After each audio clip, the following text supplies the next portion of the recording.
going to show you guys how I did these nails.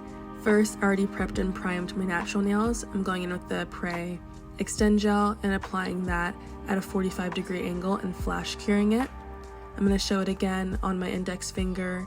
I also etched the inside of the nail tip with a nail drill, and that just helps for better adhesion as well.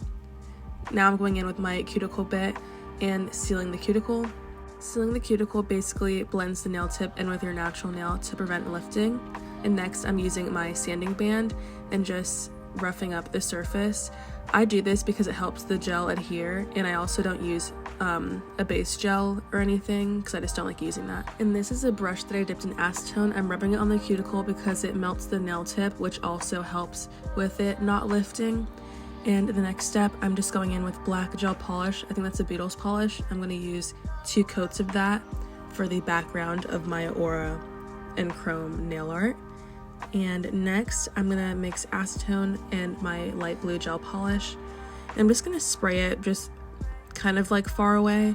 I'm just going to do this first layer, and then after this, I'm going to add kind of a darker blue to kind of give that depth to it.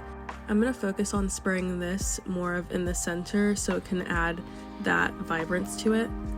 I've also learned that I kind of don't like using an airbrush machine because I feel like sometimes it doesn't work, so I might move on to pigment powders. But this is a liner brush dipped in like a chrome gold nail polish that I got from Amazon. I'll link all my products in the description. Next, I'm going in with my Beetles top coat.